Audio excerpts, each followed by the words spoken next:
আব্বু, তুমি নাকি আমাকে ডেকেছো? হুম। কেন আব্বু, কিছু বলবে?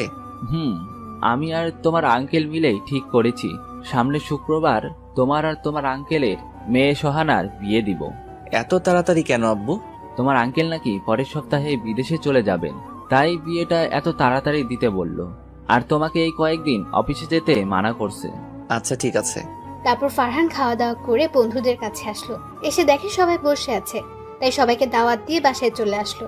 দেখতে দেখতে বিয়ের দিন চলে আসলো। কালকে ফারহানের বিয়ে, তাই ফারহান রাতে বন্ধুদের সাথে কথা বলে সোজা বাসায় এসে খাওয়া দাওয়া করে ঘুমিয়ে গেল। সকালে আম্মুর ডাকে ঘুম ভাঙলো। তারপর ফ্রেশ হয়ে নিচে এসে দেখে অনেক মেহমান এসেছে। তারপর সেও খাওয়া দাওয়া করে রুমে এসে বসে রইলো। দুপুরে আব্বুর রুমে আসলো এবং বিয়ের পাঞ্জাবি দিয়ে গেল এবং তাড়াতাড়ি রেডি হয়ে নিচে যেতে বললো। কিছুক্ষণ পর ফারহান রেডি হয়ে নিচে গেল। তারপর সবার সাথে আঙ্কেলদের বাসার দিকে রওনা দিল। প্রায় 40 মিনিট পর আঙ্কেলদের বাসায় পৌঁছে গেল। এখন ফারহান একা একা বসে আছে, আর ওর সব হারামি বন্ধুগুলো চলে গেছে মেয়ে পটাতে। অনেকক্ষণ পরে কাজে এসে বিয়ে পড়িয়ে গেল। এখন ওদের বউ নিয়ে বাড়ি ফেরার পালা। সোহানাকে বিদায় দেওয়ার সময় আঙ্কেল অনেক কান্না করেছিল, আর সোহানাও অনেক কান্না করেছে। তারপর সোহানাকে নিয়ে গাড়িতে এসে বসলো। বাসায় ফেরার পথে সোহানার আর ফারহানের মধ্যে কোনো কথা হয়নি। বাসায় এসে পড়েছে। বাসায় আসার পরে সোহানাকে ওর রুমে নিয়ে যাওয়া হলো, আর ফারহান চলে গেল ছাদে বন্ধুদের কাছে। বন্ধুদের সাথে কথা বলতে বলতে প্রায় 12টা বেজে গেল। একটু পরে আব্বু কল দিল। কল ধরতেই, কোথায় তুমি? এই তো ছাদে। তাড়াতাড়ি নিজের রুমে যাও। তারপর ফারহান ওর রুমের দরজার সামনে চলে আসলো, কিন্তু ভেতরে যেতে অনেক ভয় করছে। অবশেষে সব ভয় কাটিয়ে নিজের রুমে প্রবেশ করলো। বাসরঘরে ঢুকতেই বউ বলল, দেখুন, আপনি আমার কাছে আসবেন না। আমি আপনাকে স্বামী হিসেবে মানতে পারবো না, আর আমি আপনাকে স্বামীর অধিকারও দিতে পারবো না। সোহানার মুখে এমন কথা শুনে ফারহান পুরাই অবাক হয়ে গেল। তারপর নিজেকে একটু স্বাভাবিক করে সোহানাকে বলল, আমাকে আপনি কিসের জন্য স্বামী হিসেবে মানতে পারবেন না, সেই কারণটা কি জানতে পারি? আসলে আমি নীল নামের একটা ছেলেকে অনেক ভালোবাসি। তাহলে আমাকে বিয়ে করলেন কেন? বাবার ভয়ে আমি আপনাকে বিয়ে করেছি। আমাকে বিয়ে না করে ছেলেটার সাথে পালিয়ে যাইতেন। আসলে তার বাবার ব্যবসার জন্য নীল এখন দেশের বাইরে আছে, তাই পালিয়ে যেতে পারিনি। আর বাবার কাছে শুনেছি আপনি অনেক ভালো, তাই ভাবলাম আপনাকে বোঝালে আপনি নিশ্চয়ই বুঝতে পারবেন, তাই আমি আপনাকে বিয়ে করতে রাজি হয়েছি।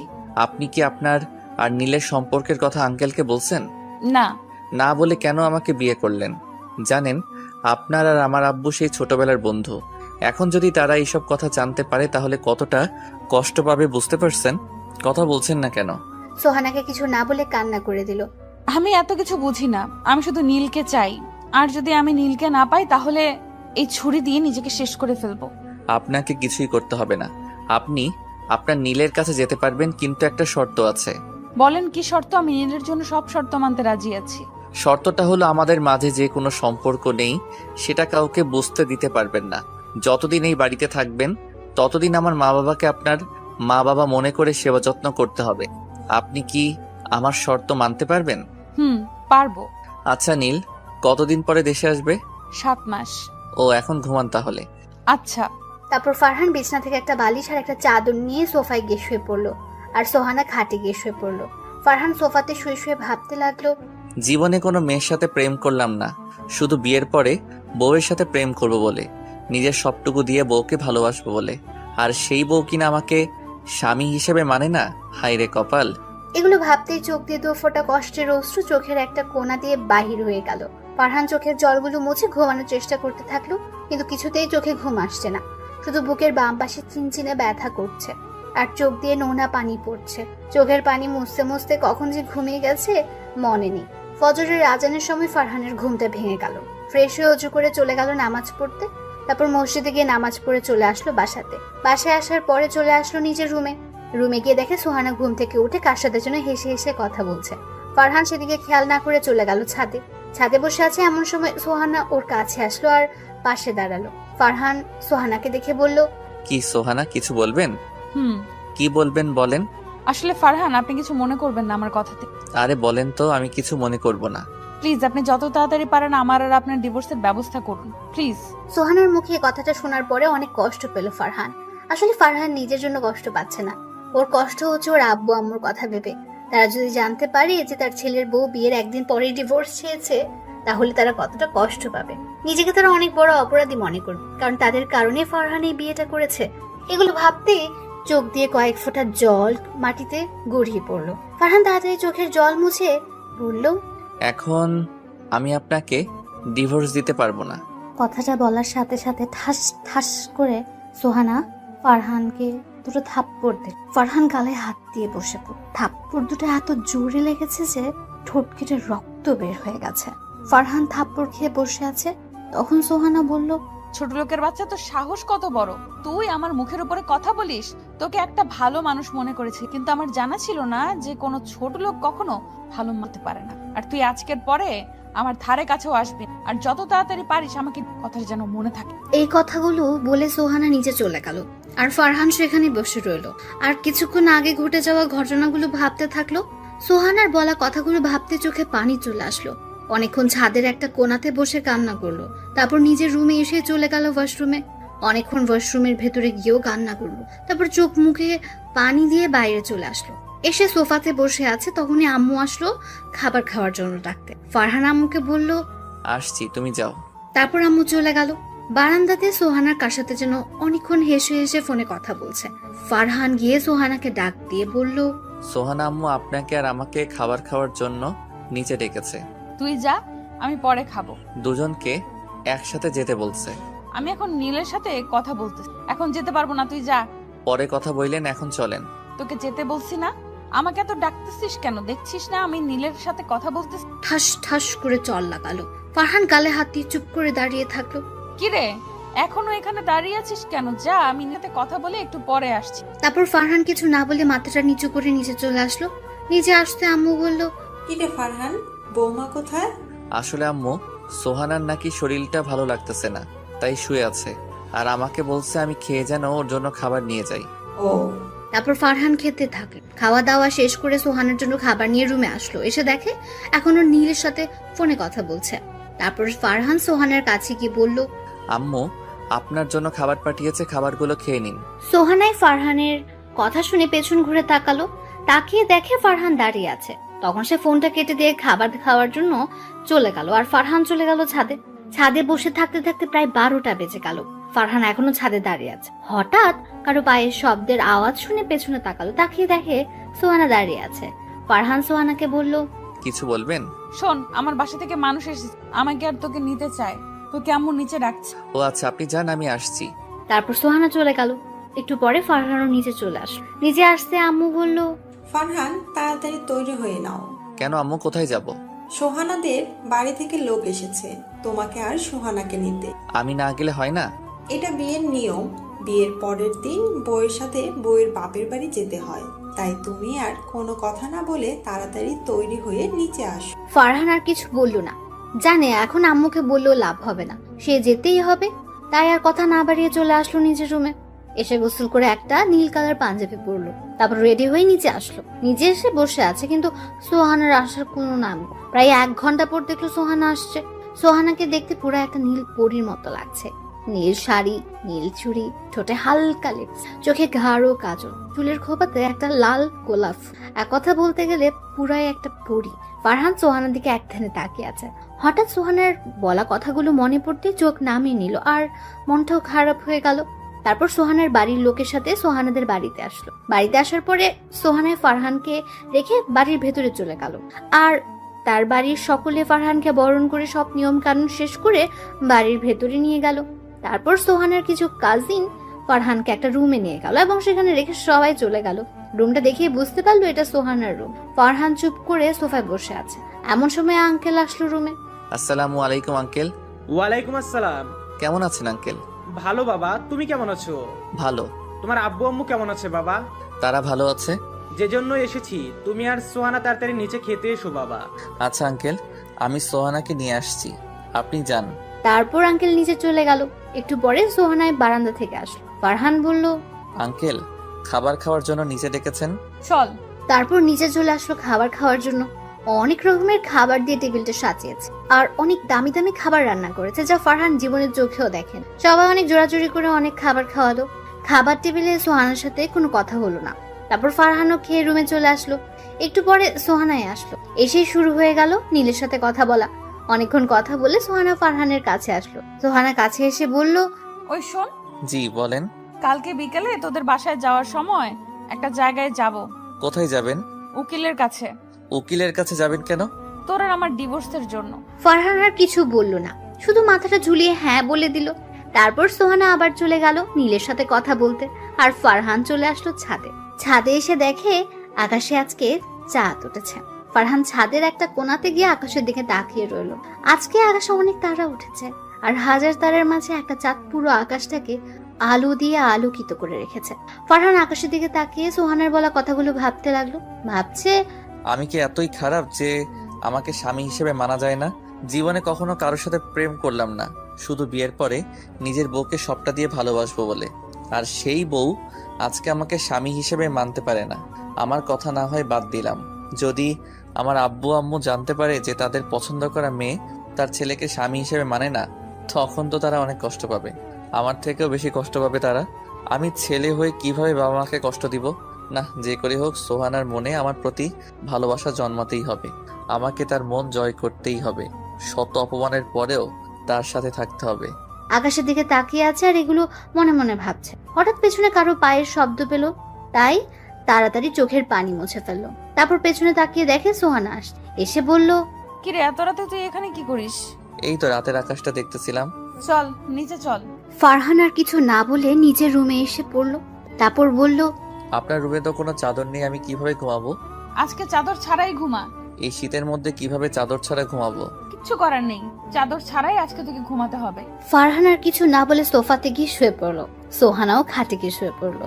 একটু পরে সোহানা ঘুমিয়ে গেল, আর ফারহান সোহানার ঘুমন্ত মুখটার দিকে তাকিয়ে রইলো। সোহানা এমনিতে অনেক সুন্দর, জানলা খোলা থাকার কারণে চাঁদের আলো সোজা এসে সোহানার মুখে পড়ছে, আর সোহানার সৌন্দর্যটা দ্বিগুণ করে দিচ্ছে। ঘুমন্ত অবস্থায় সোহানাকে পুরো একটা শিশুর মতো মনে হচ্ছে। এই প্রথম কারো উপর ক্রাশ খেলো ফারহান, আর এই প্রথম কারো প্রেমে পড়লো। সোহানার দিকে তাকিয়ে থাকতে থাকতে কখন যে ঘুমের রাজ্যে হারিয়ে গেছে তার মনেই নেই। ফজরের সময় আজানের মধুর সুরে ঘুম ভাঙলো তার। ঘুম থেকে উঠে দেখে সোহানা একটা পিচ্চি বাবুর মতো ঘুমিয়ে আছে। ফারহান কিছুক্ষণ সময় সোহানার দিকে তাকিয়ে থেকে উজু করে চলে আসলো মসজিদে নামাজ পড়তে। তারপর নামাজটা পড়ে একটু বাইরে হাঁটাহাঁটি করে চলে আসলো সোহানাদের বাড়িতে। তারপর চলে আসলো সোহানার রুমে এসে দেখে সোহানা এখনো ঘুমিয়ে আছে। ফারহান আর তাকে ডাক না দিয়ে চলে আসলো ছাদে। অনেকক্ষণ ছাদে থাকার পর চলে আসলো আবার রুমে আসতে মনটা খারাপ হয়ে গেল। মন খারাপ হওয়ার কারণ হলো এসে দেখে সোহানা নীলের সাথে অনেকক্ষণ হেসে হেসে কথা বলছে।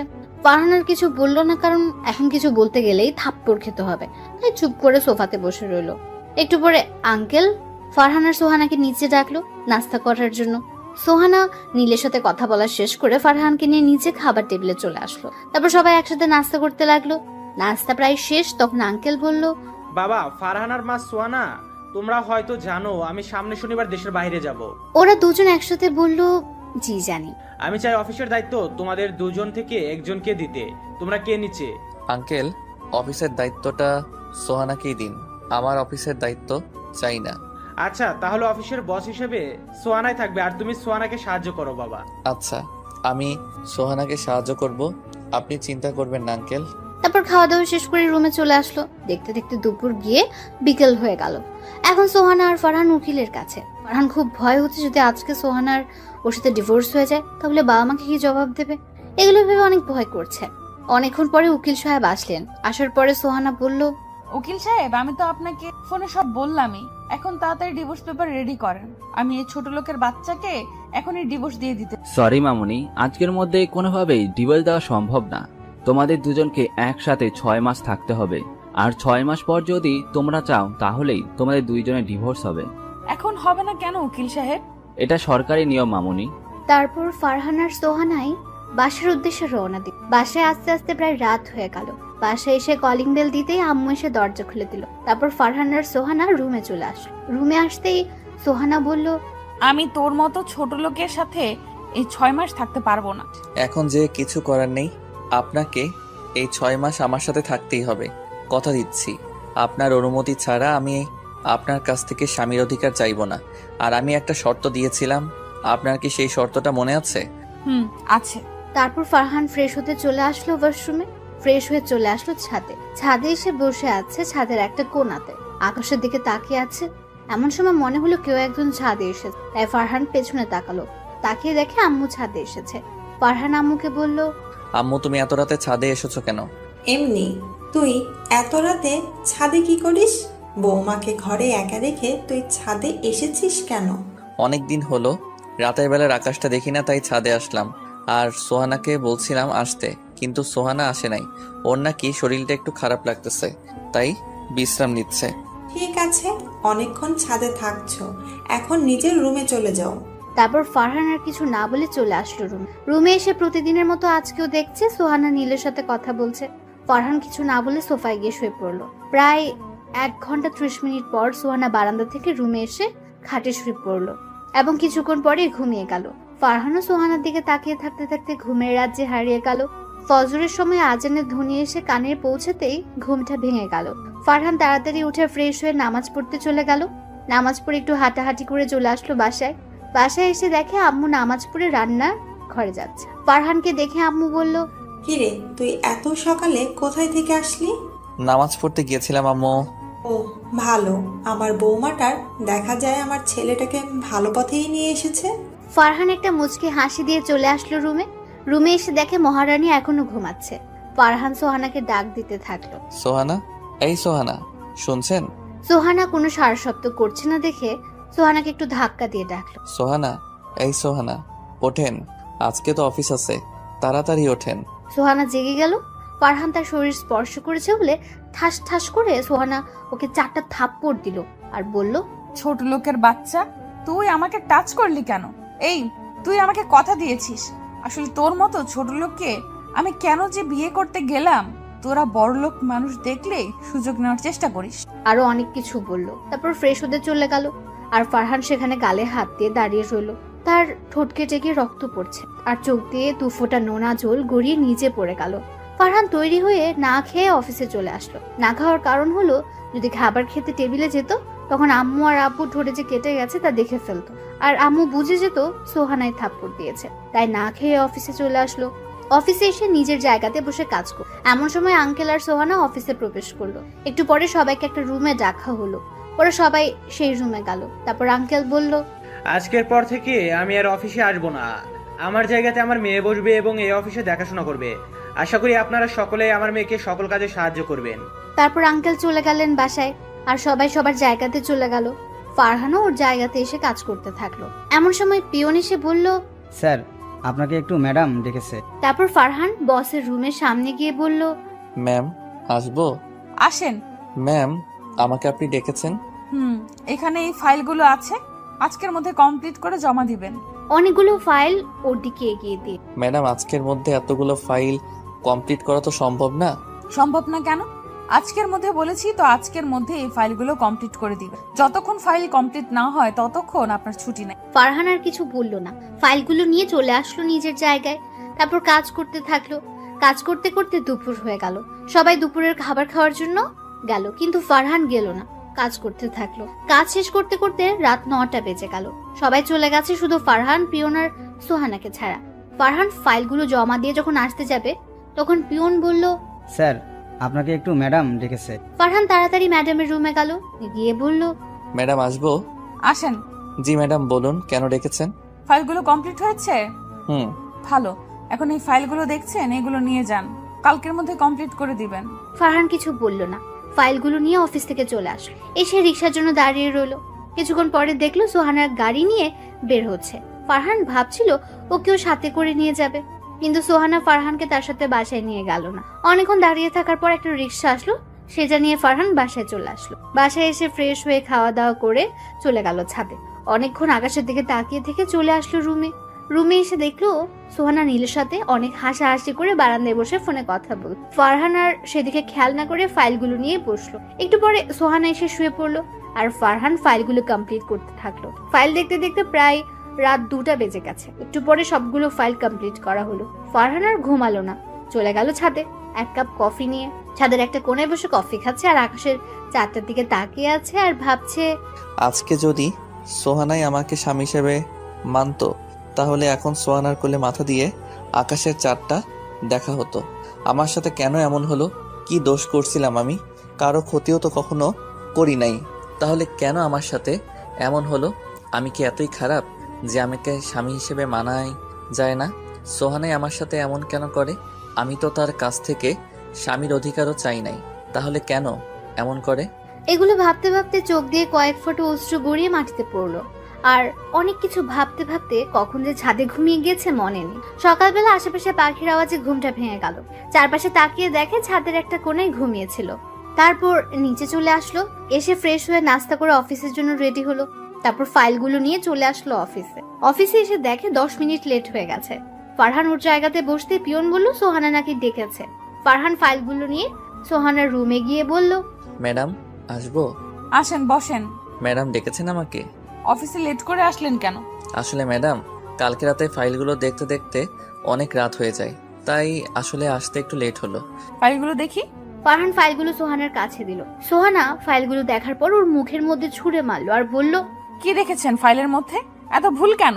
ম্যাডাম আপনার মনে হয় দেখতে একটু ভুল হয়েছে, একটু ভালো করে দেখুন। তো সাহস কি করে হয় অফিসের সামান্য একটা কর্মচারী হয়ে আমার মুখের উপরে কথা বলিস? সরি ম্যাডাম, আর হবে না।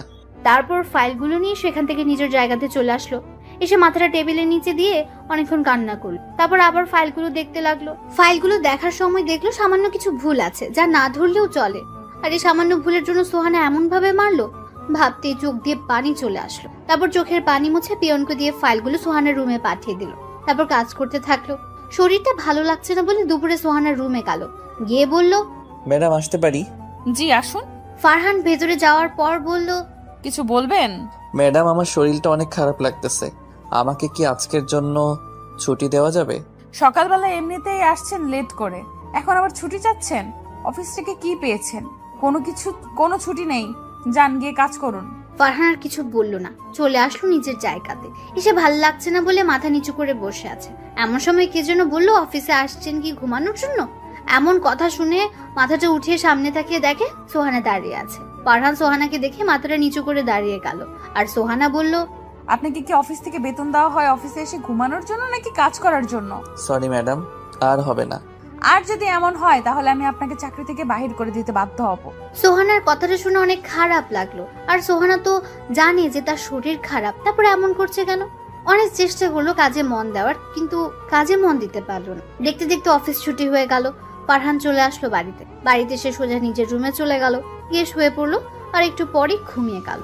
হঠাৎ ঘুম ভেঙে গেল আর শরীরে অনেক জ্বর অনুভব করলো, মাথা অনেক ব্যথা অনুভব করলো। অনেক কষ্টে একটা পাতলা চাদর নিয়ে সোফায় গিয়ে শুয়ে পড়লো। অনেক শীত লাগছে। এই পাতলা চাদরটা শরীরকে গরম করতে পারছে না, কি করবে কিছুই বুঝতে পারছে না।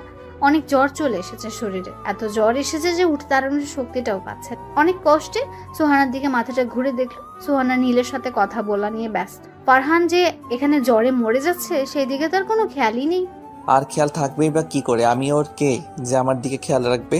আমি মরে গেলেই তো সোহানার পথের কাঁটাটা সরে যাবে, মরে গেলেই তো নীলের সাথে গিয়ে বিয়ে করে ফেলতে পারবে। সোহানার দিকে তাকিয়ে এগুলো ভাবতে থাকলো আর জ্বর বাড়তেই থাকলো। ফারহান জ্বরে কাঁপতে থাকলো আর সহ্য করতে না পেরে অনেক কষ্টে সোহানাকে ডাক দিল। সোহানা ওর কাছে আসলো আর ফারহান বলল, সোহানা আমার খুব জ্বর এসেছে, তুমি কি আমাকে একটু বাটি দিয়ে একটু পানি দিতে পারবে? সোহানা ওর কথা শুনে ছোট একটা বাটি দিয়ে একটু পানি দিল। তারপর আবার চলে গেল নীলের সাথে কথা বলতে। আর ফারহান তার পকেট থেকে রুমালটা বের করে সেটা ভিজে নিজে নিজে মাথায় দিতে লাগলো। অনেকক্ষণ দেওয়ার পর জ্বর একটু কমলো, কিন্তু শুতে কাঁপুনিটা কমলো না। ফারহান শীতে কাঁপছে আর সোহানা নীলের সাথে কথা বলছে। এটা দেখে অনেক কষ্ট হলো তার।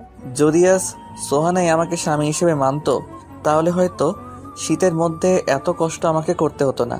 যদি সে আমার স্ত্রী হতো তাহলে এখন আমার সেবা করত, পর পুরুষের সাথে ফোনে কথা বলতো না। আজ গরিব বলে সোহানাই আমাকে স্বামী হিসেবে মানতে পারছে না। যদি বড়লোক হতাম তাহলে কি সোহানাই আমাকে স্বামী হিসেবে না মেনে পারতো? কখনোই পারতো না। আজকে গরিব বলে সোহানার কাছে আমার কোনো দাম নেই। যদি বড়লোক হতাম তাহলে সেই আমাকে দাম দিত, আমার কথাগুলো অক্ষরে অক্ষরে পালন করত। কিন্তু আমি তো আর বড়লোক না, তাই সোহানাও আমাকে স্বামী হিসেবে মানতে পারে না, আমার কথাগুলো পালন করে না। আচ্ছা আমি কি ইচ্ছা করে গরিব হয়ে জন্মেছি? আচ্ছা গরিব বলে কি আমরা মানুষ না? সোহানার শরীরে যেই রক্ত বইছে সেই রক্ত তো আমার শরীরেও বইছে। তাহলে সোহানা এত অহংকারী কেন? কেন গরিবদের মানুষ মনে করে না? কেন আমার মতো গরিবের মন নিয়ে খেলা করে? আচ্ছা মন কি শুধু বড় লোকদেরই আছে? গরিবের কি মন নাই? গরিবদের কি একটু ভালোবাসা যায় না? গরিবের সাথে কি একটু ভালো ব্যবহার করা যায় না? এগুলো ভাবতে ভাবতে ঘুমের রাজ্যে হারিয়ে গেল। সকালে ঘুম ভাঙলে দেখে শরীর আগের মতো জ্বর নেই, আগের থেকে জ্বর অনেকটা কমেছে, কমলেও একটু জ্বর শরীরে আছে। তাই ভাবলো সোহানার কাছ থেকে আজকের জন্য ছুটি নেবে। যেই ভাবনা সেই কাজ। সোহানা বারান্দায় দাঁড়িয়ে দাঁড়িয়ে কি যেন করছিল। ফারহান সোহানার কাছে গেল আর বলল, আপনার সাথে আমার কিছু কথা ছিল। বল। আসলে আজকে আমার শরীরটা খারাপ, তাই আপনার কাছ থেকে আজকের জন্য ছুটি চাচ্ছিলাম। সোহানা কিছু সময় যেন কি ভাবলো, তারপর বলল, আজকে কোনো ছুটি হবে না, আজকে অফিসে অনেক কাজ, তো অফিসে যেতেই হবে। আমি কালকে সব কাজ করে দিবনে, আজকের জন্য আমাকে ছুটি দিন প্লিজ। আমি যা বলি তাই থাকে, কথা কখনো নড়চড় হয় না, বুঝছেন? ফারহান মাথাটা নিচু করে রুমের ভেতরে চলে আসলো। এসে ফ্রেশ হয় অফিসে যাওয়ার জন্য রেডি হয়ে চলে গেল নাস্তা করতে। নাস্তা করে চলে আসলো অফিসে এসে যেই নিজের ক্যাবিনে বসবে তখন মনি হলো তার একজন কলিগের নাম। মনি আসলো তার কাছে, এসে বলল, ফারহান, তোমাকে আজকে এমন দেখাচ্ছে কেন? কই, কেমন দেখাচ্ছে? কেন জানি অসুস্থ অসুস্থ লাগছে। আরে তেমন কিছু না। তারপর মনির সাথে ইচ্ছে না থাকা সত্ত্বেও অনেকক্ষণ হেসে কথা বলল। তারপর মনি তার ক্যাবিনে চলে গেল আর ফারহান ওর ক্যাবিনে বসে পড়ল। কাজ করতে থাকলো। কাজ করছে কিন্তু অসুস্থ থাকার কারণে কাজে মন দিতে পারছে। একটু পরে সোহানার রুম থেকে ডাক আসলো। ফারহান তার রুমের সামনে গিয়ে বলল, ম্যাডাম আসবো? আসেন। ম্যাডাম আমাকে ডেকেছেন? এই ফাইলটা দুপুরের আগে কমপ্লিট করে দেন, ভালোভাবে করবেন যেন কোনো ভুল না হয়। যদি কোনো ভুল হয় তাহলে আপনার খবর আছে। ম্যাডাম আর কিছু বলবেন? না, আর কিছু বলবো না, আপনি এখন আসতে পারেন। ফারহান চলে আসলো ওর ক্যাবিনে, এসে মনোযোগ দিয়ে কাজটা করতে থাকলো। দুপুর ফাইলটা নিয়ে ম্যাডামের কাছে গেল, গিয়ে বলল, ম্যাডাম আসতে পারি? জি আসুন। তারপর ফারহান সোহানার দিকে ফাইলটা দিয়ে বলল, ম্যাডাম, ফাইলটা সম্পূর্ণ কমপ্লিট। দেখি কেমন কমপ্লিট করেছেন। কিছুক্ষণ দেখার পরে বলল, ফাইলটাতে নাকি ভুল আছে। ফারহান তো সোহানার কথা অবাক হয়ে সোহানার দিকে তাকিয়ে রইলো। একটু পরে নিজেকে একটু স্বাভাবিক করে বলল, ম্যাডাম, আপনি জানেন আমার শরীর ভালো না, আর ফাইলটা দেখার সময় মনে হয় একটু ভুল হয়ে গেছে। আমি তো অসুস্থ, আবার ঠিক করতে গিয়ে যদি ভুল করে ফেলি, তাই বলি কি আপনি ফাইলটা ঠিক করে ফেলুন। তোর সাহস কত বড়, তুই আমাকে ফাইল ঠিক করতে বলিস? আমি যদি ফাইল ঠিক করি তাহলে তোর মতো ছোট লোককে কেন রেখেছি আমার অফিসে? কেন তোকে মাস শেষে বেতন দিচ্ছি? যা গিয়ে ফাইল ঠিক কর। সোহানার কথা শুনে অনেক রাগ উঠে গেল। মনটা চাইছিল সোহানাকে ঠাটিয়ে দুটো চড় মেরে বলতে, তোর অফিসে আর কাজই করবো না, কিন্তু কিছু বলতে পারলো না। যদি কিছু বলে তাহলে চাকরি থেকে বের করে দেবে, আর চাকরি না করলে যে সংসারও চলবে না, চাকরি না করলে যে বাবা মায়ের মুখে 2 মুঠো ভাত তুলে দিতে পারবে না। তাই নিজের রাগটাকে মাটি করে মাথাটা নিচু করে ফাইলটা নিয়ে চলে আসলো নিজের ক্যাবিনে এসে ভালো করে ফাইলটা দেখতে লাগলো। অনেকক্ষণ দেখার পরে ছোট একটা ভুল পেল, যেটা ধরলেও চলে আবার না ধরলেও চলে। এই সামান্য ভুল থাকতেই পারে, তাই বলে এমন করবে? তারপর ভুলটা ঠিক করে আবার সোহানার রুমে গেল, গিয়ে বলল, ম্যাডাম আসবো? জি আসেন। এই যে ম্যাডাম, ফাইলটা এখানে রাখুন আর এই ফাইলগুলো নিয়ে যান, কালকের মধ্যে সব কমপ্লিট করে দিবেন, আর কোনো ভুল যেন না হয়। ম্যাডাম, একদিনের মধ্যে এতগুলো ফাইল আমার পক্ষে কমপ্লিট করা সম্ভব না। এই কয়েকটা ফাইল একদিনে কমপ্লিট করতে পারবেন না? তাহলে কিসের জন্য অফিসে আসেন? আবার আব্বু বলতো আপনি নাকি অফিসের সবচেয়ে কাজে ভালো কর্মচারী। ফারহান কিছু না বলে ফাইলগুলো নিয়ে সোহানার ক্যাবিন থেকে নিজের ক্যাবিনে চলে আসলো আর ফাইলগুলো কমপ্লিট করতে লাগলো। ফাইল দেখতে দেখতে প্রায় রাত 9টা বেজে গেল আর মাত্র 3টা ফাইল আছে। সে 3টা ফাইল নিয়ে অফিস থেকে বাড়ির উদ্দেশ্যে বের হলো। অনেকক্ষণ যাবত দাঁড়িয়ে আছে কিন্তু কোনো কিছুই পাচ্ছে না, তাই হাঁটা শুরু করে দিল। একটু হাঁটার পরে শরীরটা অনেক খারাপ লাগছিল, তাই একটা দোকানে গিয়ে বসলো। দোকানে বসার কিছুক্ষণ পরে একটা গাড়ি এসে দোকানের সামনে দাঁড়ালো। গাড়ি থেকে একটা মেয়ে বের হয়ে আসলো। মেয়েটাকে অনেক চেনা চেনা লাগছিল, কোথায় যেন দেখেছে মনে হচ্ছে। ফারহান মেয়েটার দিকে তাকিয়ে সব ভাবছে আর মেয়েটা তার সামনে এসে ডাকছে, তুই ফারহান না? কিন্তু আপনি কে? আরে আমি মেঘলা, আমাকে তুই চিনতে পারতেছিস না? ও তুই? সরি রে, তোকে চিনতে পারি নাই। It's okay. তা কেমন আছিস? ভালো না রে, তুই? আমি ভালো আছি। আচ্ছা তুই ভালো নাই কেন? পরে এক সময় বলবো নে। তা এখানে কি করিস আর দেশে আসছিস কবে? কালকেই দেশে আসছি, আর তোকে দেখতে খুব ইচ্ছে করতেছিল, তাই তোদের বাড়ি চাইতেছিলাম। ও আমাকে তোর মনে আছে দেখছি। তোকে ভুলে যাব? এটা তুই ভাবলি কি করে? হারে মজা করলাম। তা তোর হাতে এগুলো কিসের ফাইল? আর বলিস না, এমন একটা অফিসে চাকরি করি যেখানে আমাকে চাকরের মতো খাটায়। দেখ, এখনো 3টা ফাইল দিয়ে দিছে কমপ্লিট করতে। আবার যদি ফাইলের মধ্যে একটু ভুল হয় তাহলে অনেক অপমান সহ্য করতে হয়। তাহলে চাকরিটা ছেড়ে দিচ্ছিস না কেন? চাকরি ছেড়ে দিলে আমি আমার বাবা মায়ের মুখে দুমুঠো ভাত তুলে দিতে পারবো না রে, তাই এখনো চাকরিটা করতেছি। কিন্তু এখন অনেক খারাপ লাগে রে। তুই কালকেই এই চাকরি ছেড়ে দিবি? চাকরি ছেড়ে দিলে আমার বাবা ও মাই যে না খেয়ে মরে যাবে রে। কে বলছে না খেয়ে মরে যাবে? আমি তোকে নতুন চাকরি দিব আমার অফিসে, তাও আবার ম্যানেজার পদে। করুণা করছিস, আমার উপর দয়া দেখাচ্ছিস? কি বলছিস এসব ফারহান? শোন, তুই আমার বেস্ট ফ্রেন্ড। তোর বিপদের সময় যদি আমি তোকে সাহায্য না করি তাহলে কে করবে? আর তুই এটাকে করুণা বা দয়া কেন ভাবতেছিস? আমি তোকে আমার অফিসে ম্যানেজার পদটা উপহার হিসেবে দিলাম। চুপ। এখন চল, তোদের বাড়িতে যাব। আঙ্কেল আন্টিকে কতদিন ধরে দেখি না। চল। চল তাহলে এই গরিবের বাড়িতে। তারপর রাত প্রায় 9:30টায় মেঘলাকে নিয়ে বাড়িতে ফারহান চলে গেল ওর রুমে। রুমে এসে দেখলো সোহানা ফোনে কথা বলা নিয়ে ব্যস্ত। ফারহান কিছু না বলে ফ্রেশ হয়ে নিচে চলে আসলো খাবার খাওয়ার জন্য। এসে দেখে মেঘলাকে আম্মু নিজের হাতে খাওয়াতে, আর মেঘলাও বাচ্চাদের মতো খাচ্ছে। তারপর ফারহান খাওয়া দাওয়া করে চলে আসলো ছাদে। ছাদে এসে একটা কোনায় গিয়ে বসে আছে। তখনই কেউ আসলো বলে মনে হলো। তাকিয়ে দেখলো মেঘলা এসেছে ছাদে। মেঘলা ছাদে এসে পাশে বসলো। মনে হচ্ছে মনটা খারাপ, তাই মেঘলাকে জিজ্ঞেস করলো, কিরে তোর মন খারাপ কেন? জানিস ফারহান, আজকে না তোর মাকে দেখে আমার মায়ের কথা অনেক মনে পড়ছে। তাহলে আন্টিকে কল দে।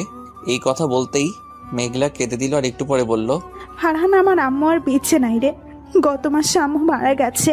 কথাটা বলেই মেঘলা কান্না শুরু করে দিল। আর ফারহান ওর কথা শুনে স্তব্ধ হয়ে গেল। মুখের ভাষা হারিয়ে ফেললো। কি বলবে কিছুই বুঝতে পারছে না। আর মেঘলার কথা শুনে নিজের কানকে বিশ্বাস করতে পারছে না যে আন্টি মারা গেছে। মেঘলার মুখ থেকে আন্টির মৃত্যুর খবরটা জানার পর চোখ দিয়ে এমনিতেই পানি, আর ভেতরে অনেক কষ্ট। তারপর মেঘলাকে নিয়ে ছাদ থেকে নেমে আসলো। মেঘলাকে ড্রয়িং রুমে দিয়ে চলে আসলো নিজের রুমে। রুমে এসে দেখে সোহানা ঘুমিয়ে গেছে। ঘুমন্ত অবস্থায় সোহানাকে অসুন্দর আর মায়াবী লাগছে। সোহানার দিকে এক নজর তাকিয়ে আছে। তারপর ফাইলগুলো কমপ্লিট করে শুয়ে পড়লো। কখন যে ঘুমের রাজ্যে হারিয়ে গেছে মনে নেই। পরের দিন সকালে পাখির ডাকে ঘুম ভাঙলো। তারপর ফারহান ফ্রেশ হয়ে নাস্তা করে ফাইলগুলো নিয়ে চলে আসলো অফিস। ফারহান আসার একটু পর সোহানা অফিসে আসলো। আসার পরে ফারহান ফাইলগুলো নিয়ে তার রুমে গেল। গিয়ে বলল, ম্যাডাম আসবো? আসেন। এই যে ম্যাডাম ফাইলগুলো। দেন। তারপর সোহানা ফাইলগুলো দেখতে লাগলো। ফারহান চুপ করে বসে রইল। ফারহান মনে মনে বলছে, আজকে যদি সোহানাই কিছু বলে তাহলে চাকরিটা ছেড়ে দিব, আর এত অপমান সহ্য করব না। একটু পরে সোহানা বলল, একটা কাজও কি ঠিক করে করতে পারেন না? কি হয়েছে ম্যাডাম? এই ফাইলটাতে তো ভুল কেন? কাজ করার সময় মন কোথায় থাকে আল্লাহ জানে। কেন আব্বু আপনার মতো একটা ছোট লোককে চাকরি দিয়ে? অনেক বলেছেন ম্যাডাম, আর না দেখি ফাইলটা। সোহানা ফারহানের দিকে ফাইলটা এগিয়ে দিল। ফারহান ফাইলটা দেখে বলল, এই সামান্য ভুলের জন্য আপনি আমাকে এত কিছু বললেন, এত অপমান করলেন। আপনি চান আমি যেন আপনার অফিসে চাকরি না করি, তাই তো? তার জন্যই তো এত অপমান করেন, তাই না? এইটা আমাকে বললেই পারতেন, আমি চাকরিটা ছেড়ে দিতাম। শুধু শুধু কেন আমাকে এত অপমান করলেন? কেন আমার বাবা মাকে এত গালি দিলেন? আমি আপনার অফিসের কর্মচারী, চাকর না। এই কথাগুলো বলে সেখান থেকে চলে আসলো। আর এতক্ষণ সোহানা ফারহানের কথাগুলো এক ধ্যান দিয়ে শুন, কিছুই বলছিল না। সোহানা হয়তো অনেক অবাক হয়েছে ওর মুখে এমন কথাগুলো শুনে। ফারহান সোহানার রুম থেকে বের হয়ে সোজা নিজের টেবিলে এসে একটা রিজাইন লেটার লেখে আবার সোহানার রুমে গেল। ফারহান এবার কোনো অনুমতি না নিয়ে সোজা ওর রুমে ঢুকে গেল। তারপর সোহানার সামনে রিজাইন লেটারটি দিয়ে বলল, ম্যাডাম, আজ থেকে আপনার অফিসের চাকরিটা আমি ছেড়ে দিলাম। এই লেটারে সাইন করে দিয়েন। তারপর সেখান থেকে সোজা বাসায় চলে আসলো। বাসায় এসে কলিং বেল দিতে মেঘলা এসে দরজা খুলে দিল। ফারহান সোজা ওর রুমে চলে গেল। গিয়ে ফ্রেশ হয়ে চলে আসলো ছাদে। ছাদে দাঁড়িয়ে আছে এমন সময় মেঘলা এসে পাশে দাঁড়ালো আর বলল, কি রে, তোর কি হয়েছে? সোহানার কি আজকেও তোকে অপমান করছে? তোকে না বললাম চাকরিটা ছেড়ে দিতে? চাকরিটা আজকে ছেড়ে দিয়েছি। খুব ভালো করেছি। আচ্ছা বল, আমাদের অফিসে জয়েন করছিস? কালকে থেকেই করতে চাই। কালকে না, পরশু থেকে করিস।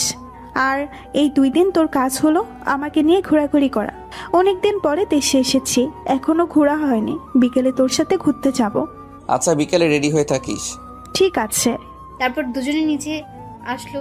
এসে আম্মুকে বললো খাবার দিতে। আম্মু ওদের দুজনকে খাবার দিল। ফারহান আর মেঘলা খেয়ে চলে আসলো রুমে।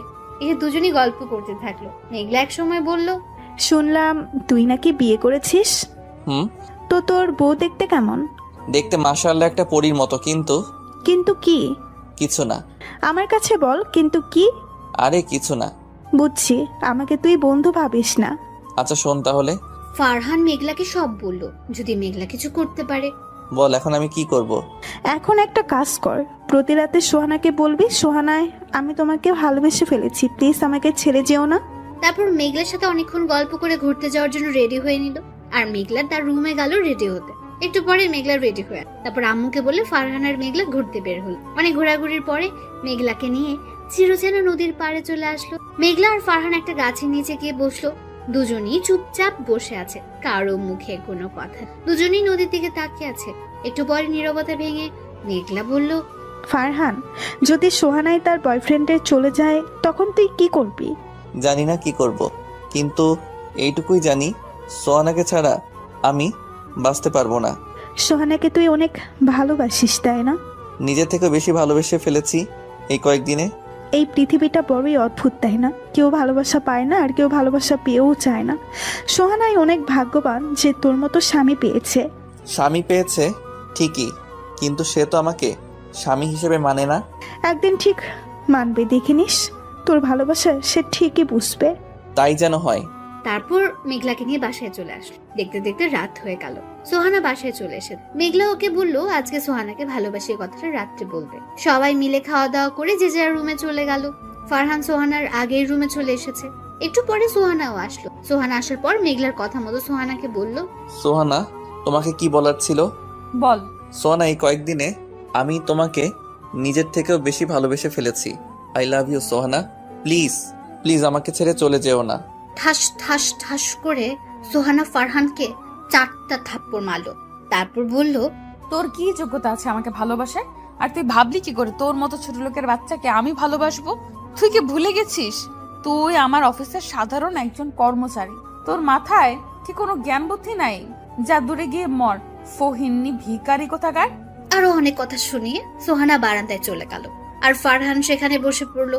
আর চোখ দিয়ে বৃষ্টির মতো পানি পড়তে লাগলো। সোহানার কথায় মনটা ভেঙে চুর মার হয়ে গেল। নিজেকে নিজের কাছে অনেক ছোট মনে হচ্ছে। সোহানার বলা কথাগুলো মাথার মধ্যে ঘুরপাক খাচ্ছে আর চোখ দিয়ে পানি পড়ছে। তারপর অনেকক্ষণ সেখানে বসে কান্না করে চলে আসলো ছাদে। ছাদে এসে দেখে মেঘলা আগে থেকে ছাদে এসে বসে আছে। ফারহান মেঘলার কাছে গেল, গিয়ে মেঘলার পাশে বসলো। মেঘলা ওকে দেখে বলল, কি রে, সোহানাকে আজকে প্রপোজ করেছিলি? হুম। তা সোহানা কি বললো? ফারহান মেঘলাকে সবকিছু বলল আর কান্না করে দিল। তারপর মেঘলা বলল, আরে পাগল, তুই কান্না করতেছিস কেন? আমাদের প্ল্যানের কথা কি ভুলে গেলি? না রে, ভুলে যাইনি, কিন্তু সোহানার বলা কথাগুলোতে অনেক কষ্ট হচ্ছে। কিছু পেতে হলে কিছু কষ্ট করতেই হয়, বুঝছিস? হুম। তারপর মেঘলার সাথে আরো কথা বলে চলে আসলো রুমে। এসে সোফাতে শুয়ে পড়লো। সকালে ঘুম থেকে উঠতে মেঘলা এসে বলল তাকে নিয়ে ঘুরতে যেতে হবে। ফারহান প্রথমে রাজি হয়নি, কিন্তু পরে রাজি হতেই হয়েছে। মেঘলার সাথে ঘুরতে ঘুরতে দিনটা কেটে গেল। রাতে কালকের মতো আজকেও প্রপোজ করলো। তারপর আর কি, কালকের মতো থাপ্পড় আর অপমান করলো। ফারহান সবকিছু মুখ বুজে সহ্য করে নিল। তারপর একটু কান্না করে সোফায় ঘুমিয়ে গেল। আর সোহানা নীলের সাথে কথা বলতে লাগলো। পরের দিন সকালে তাড়াতাড়ি উঠে ফ্রেশ হয়ে নাস্তা করে মেঘলাকে নিয়ে তাদের অফিসে গেল। অফিসে যাওয়ার পরে মেঘলার বাবা সাথে দেখা হলো। ওনার সাথে অনেকক্ষণ কথা বললো। তারপর তিনি ফারহানকে ওর কাজ বুঝিয়ে দিলেন। ফারহান চলে গেল কাজ করতে। ফারহান কাজ করছে আর মেঘলা পাশে বসে দেখছে। বিকেলে কাজ শেষ করে বাইর হয়ে দেখে মেঘলা ওর জন্য গাড়ি নিয়ে বসে আছে। ফারহান গিয়ে বসে পড়লো গাড়িতে। তারপর গাড়ি চলে আসলো বাসায়। ফারহান রুমে চলে আসলো। এসে দেখে সোহানা আগে অফিস থেকে চলে এসেছে। ফারহান তাকে কিছু না বলে চলে গেল ওয়াশরুমে। ফ্রেশ হয়ে চলে আসলো খাবার টেবিলে। সবার সাথে বসে খাওয়া দাওয়া করে চলে আসলো রুমে। একটু পরে সোহানা আসলো। আজকেও তাকে প্রপোজ করলো ফারহান, আর তার বিনিময়ে থাপ্পড় আর অপমান ছাড়া কিছুই পেল না। তারপর সোহানার থাপ্পড় আর অপমান নিয়ে ঘুমের রাজ্যে হারিয়ে গেল। সকালে কালকের মতো উঠে ফ্রেশ হয়ে অফিসে চলে আসলো। বিকেলে কাজ শেষ করে বাসায় আসলো। আজকে আর মেঘলার সাথে আসেনি, সে তার নিজের বাসায় চলে গেছে। প্রতি রাতের মতো আজকে সোহানাকে প্রপোজ। আজকেও সোহানা থাপ্পড় আর অপমান করে বারান্দাতে চলে গেল। আর সে একটু কান্না করে সোফায় শুয়ে পড়লো। এভাবে কাটতে থাকলো ফারহান আর সোহানার দিন।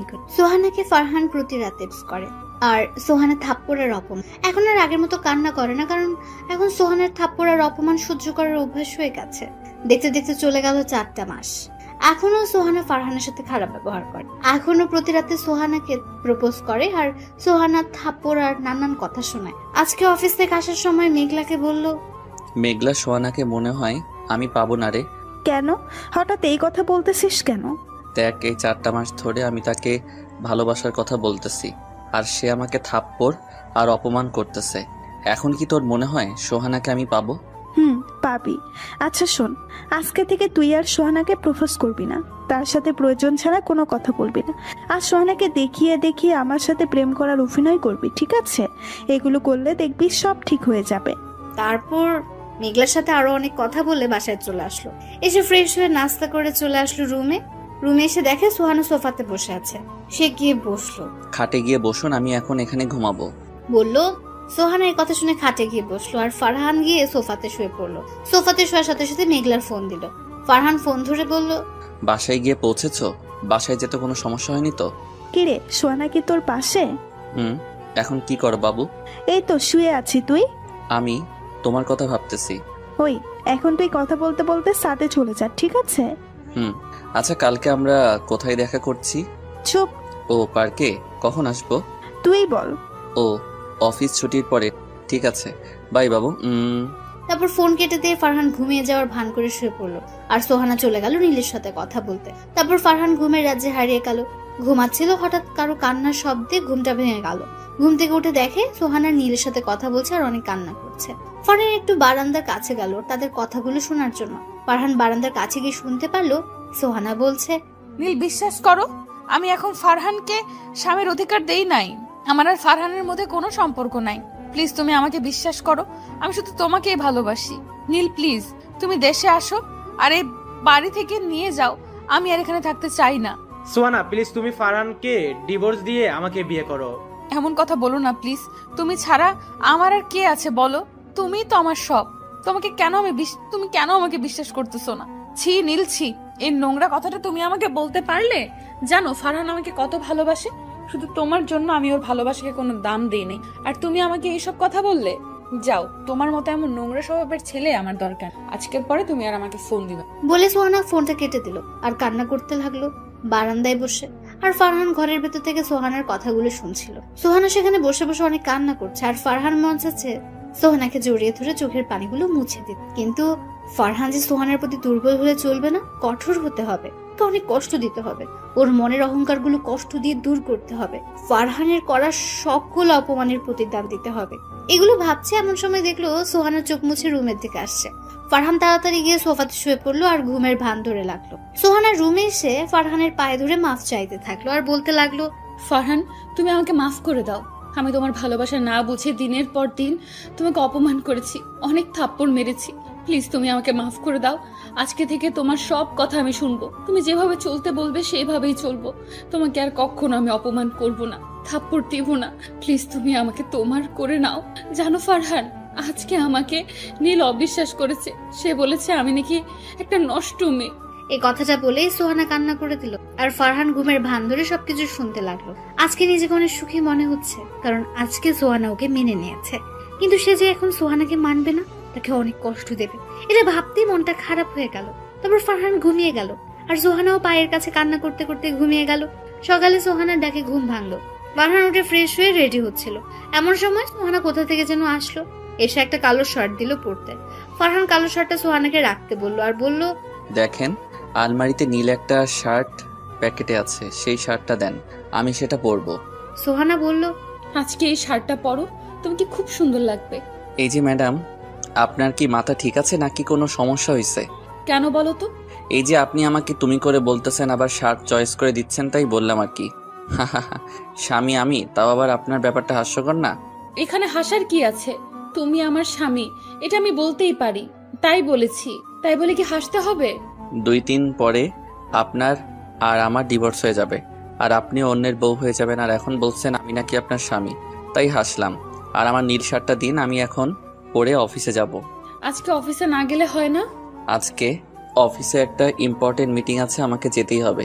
তারপর সোহানার কিছু বলল না, শার্টটা দিয়ে চলে গেল। ফারহান সোহানার চোখে স্পষ্ট জল দেখতে পেল, আর একটু বললেই কান্না করে দিত। কিরে, কি অবস্থা? এই তো ভালো, তোর? এই তো আছি একরকম। আচ্ছা, কালকের ওষুধে কি কাজ হয়েছে? একটু হয়েছে। আচ্ছা, আজকে কি অফিস ছুটির পরে সত্যি সত্যি পার্কে যাবি? তারপর মেঘলার সাথে আরো অনেক কথা কাজ করতে থাকলো। কাজ করতে করতে দুপুর গিয়ে বিকেল হয়ে গেল। মেঘলা ফারহানকে নিয়ে রিক্সা করে চলে আসলো পার্কে। আসার সময় সোহানার অফিসের সামনে দিয়ে পার্কে আসলো। আসার দেখলো সোহানা ফারহান আর মেঘলাকে রিকশায় করে আসতে দেখলো। একটু পরে দেখলো সোহানা ওদের পিছু নিয়েছে। ফারহান আর মেঘলা পার্কে চলে আসলো। এসে একটা কোণাতে একটা বেঞ্চে গিয়ে ফারহান আর মেঘলা বসলো। একটু পরে দেখলো সোহানা ওদের ফলো করতে করতে এখানে চলে এসেছে। ফারহান সোহানায় এসে পড়েছে, অভিনয় শুরু করে দে। ঠিক আছে, সোহানায় কাছে আসলে তুই কথা বল, শুরু করে দিবি। ঠিক আছে। সোহানা এসে ওদের পেছনের একটা বেঞ্চে বসলো। বসার সাথে সাথে মেঘলা বলতে শুরু করলো, ফারহান, তোমাকে ছাড়া আমার আর থাকতে মন চায় না। তুমি প্লিজ ওই মেয়েটাকে ডিভোর্স দিয়ে দাও। আমারও তোমাকে ছাড়া থাকতে মনে চায় না বাবু, আর কিছুদিন অপেক্ষা করো, আমি ওই মেয়েকে ডিভোর্স দিয়ে তোমাকে বিয়ে করব। প্লিজ ওই ড্যানিটাকে তুমি তাড়াতাড়ি ডিভোর্স দাও, ওকে দেখলেই আমার কাজ চলে যায়। ঠিক আছে, আমি কালকে উকিলের কাছে ডিভোর্সের ব্যাপারে কথা বলতে যাব। এখন খুশি? খুশি, অনেক অনেক খুশি। বলে ওকে জড়িয়ে ধরল। আর ওইদিকে ফারহানের মেঘলার কথা শুনে সোহানা কান্না করতে করতে চলে গেল। সোহানার চলে যাওয়ার পরে মেঘলা ওকে ছেড়ে দিল আর বলে, চল ফারহান, অনেক দিন ধরে বাইরে তোর সাথে ঘুরি না, আজকে অনেক ঘুরবো। চলো। তারপর মেঘলার সাথে অনেক ঘোরাঘুরি করে একটা রেস্টুরেন্ট থেকে রাতের খাবার খেয়ে 10টা বাজে বাসায় আসলো। বাসায় এসে সোজা নিজের রুমে চলে গেল। রুমে ঢুকে দেখলো সোহানা কান্না করছে। আর জানি সে কেন কান্না করছে। তারপর জিজ্ঞেস করলো, আপনি কান্না করছেন কেন? আমার কথা শুনে সোহানা মাথা তুলে তাকালো, কিন্তু কিছু বলল না। আমি আবার জিজ্ঞাসা করলাম, কি হলো, কিছু বলছেন না কেন? কি হলো, কথা কি কানে যায় না? আপনি কান্না করতেছেন কেন? এই কি, আপনি এত রাতে কান্না করতেছেন কেন? কি হলো, কথা বলতেছেন না কেন? কি হলো বলেন, আপনি কান্না করতেছেন কেন?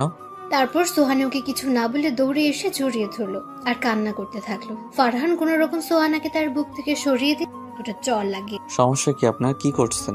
সরি, আমি আপনাকে এখন ভালোবাসতে পারবো না। আমি এখন মেঘলাকে ভালোবাসি।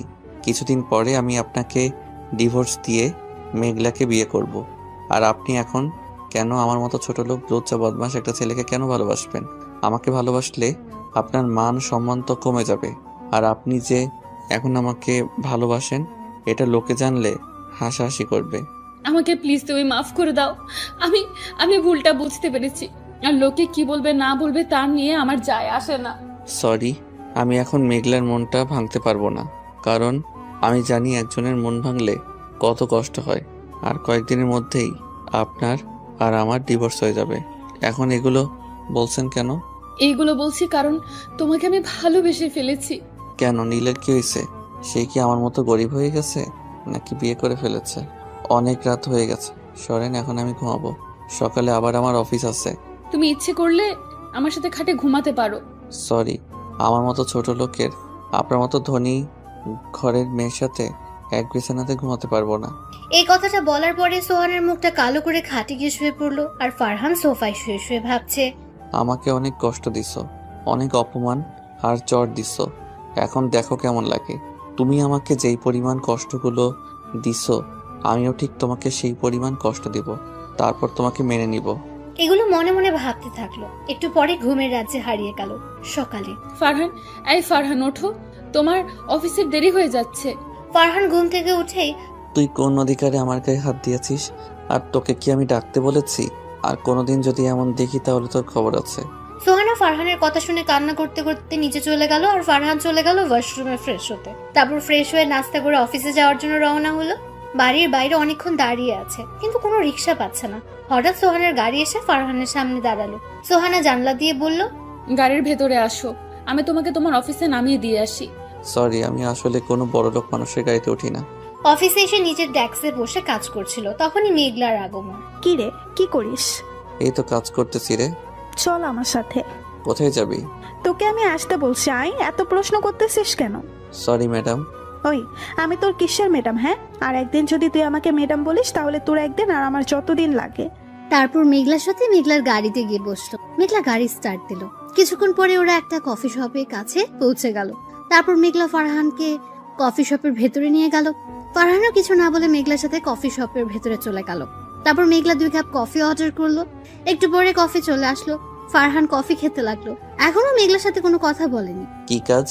একটু পরে সোহানা এসে কফি খেতে আসবে, আর সোহানায় আসার সাথে সাথেই আমরা প্রেমের অভিনয় করব। এখন কি আমার সাথে রাগ করে থাকবি? ফারহান কিছু না বলে হেসে দিল। ফারহান আর মেঘলার হাসাহাসি করছে। এমন সময় সোহানা আসলো। ফারহান আর মেঘলাও প্রেম অভিনয় শুরু করে দিল। মেঘলা বলল, আচ্ছা বাবু, তুমি আমাকে বিয়ে করবে কবে? এই মাসের শেষ দিয়ে ওই ড্যানিটাকে ডিভোর্স দিয়ে তোমাকে বিয়ে করব বাবু। ওই নষ্টা মেয়েটা তোমাকে অনেক কষ্ট দিয়েছে তাই না বাবু? বাবু। এদিকে সোহানা ওর আর মেঘলার এই কথাগুলো শুনে সেখান থেকে কান্না করতে করতে চলে গেল। একটু পরে ফারহান আর মেঘলাও চলে আসলো। মেঘলা বলল সে নাকি মার্কেটে যাবে, তাই কফি শপ থেকে সোজা চলে আসলো মার্কেট। মেঘলার মার্কেট করতে করতে প্রায় 3 ঘন্টা লাগলো। আল্লাহ জানে মেয়েদের মার্কেট করতে এত সময় কেন লাগে। মার্কেট শেষ করে মেঘলাকে নিয়ে ঘুরতে থাকলো। তারপর রাতে একটা রেস্টুরেন্ট থেকে দুজন খাওয়া দাওয়া করে যে যার বাসায় চলে গেল। বাসায় এসে কলিং বেল দিতে সোহানা দরজা খুলে দিল। মনে হচ্ছে ওর জন্য দরজার পাশে বসে অপেক্ষা করছিল। ফারহান কিছু না বলে রুমে এসে ফ্রেশ হয়ে সোফায় শুয়ে পড়লো। একটু পরে সোহানা রুমে আসলো আর বলল, অফিস তো ছুটি হয়েছে সেই সন্ধ্যায়, তুমি এখন বাড়ি ফিরলে কেন? অবশ্যই আমাকে দিতে হবে। ঠাস ঠাস করে সোহানাকে দুটো থাপ্পড় দিয়ে বলল, শোন, আমি তোর কাছে কৈফিয়ত দিতে বাধ্য নই, আর কখনো আমার কাছে কোনো কিছুর কৈফিয়ত জানতে আসবি না। যদি আসিস তাহলে আজকের থেকে বেশি জোরে মাইর খাবি, কথাটা যেন মাথায় থাকে। আর তুই যে সময় অনেক দেরি করে বাসায় ফিরতি, তখন কি আমি তোর কাছ থেকে কৈফিয়ত চাইতাম? কখনোই চাইতাম না। সো তুইও আমার কাছে কোনো কৈফিয়ত চাবি না। আর মাকে বলিস আমি বাহির থেকে খেয়ে এসেছি। সোহানা মাথাটা ঝুলিয়ে হ্যাঁ বলল। তারপর ফারহান ঘুমিয়ে গেল। এভাবেই চলছিল দিনকাল। ফারহান সোহানাকে আগের থেকে আরো বেশি কষ্ট আর অপমান করে আর থাপ্পড়ও দেয়। দেখতে দেখতে 5 মাস 20 দিন শেষ হয়ে গেল, আর বাকি আছে মাত্র 10 দিন। ফারহান আর সোহানা ডিভোর্স হয়ে যাবে এরপর। এটা ভাবতে মনের মধ্যে ব্যথা অনুভব করতে থাকলো। মনে হচ্ছে কেউ ওর কলিজা আর মনের মাঝখানে হাতুড়ে দিয়ে পেটাচ্ছে। ভাবলো এই 10টা দিন সোহানাকে অনেক কষ্ট দেবে, তারপর সোহানাকে আপন করে নেবে। যেই ভাবনা সেই কাজ। আজকে মেঘলাকে বাড়িতে নিয়ে আসলো। ফারহান আর মেঘলা প্রেমের অভিনয় করবে তা দেখে সোহানা কষ্ট পাবে, তার জন্য মেঘলাকে বাড়িতে নিয়ে আসা। কারণ হলো কোনো মেয়ে তার স্বামীকে অন্য কোনো মেয়ের সাথে দেখতে পারবে না। তাই মেঘলাকে এই 10 দিনের জন্য বাড়িতে নিয়ে আসলো ফারহান। ফারহানের সাথে মেঘলাকে বাড়িতে ঢুকতে দেখে সোহানার মনটা খারাপ করে রুমে চলে গেল।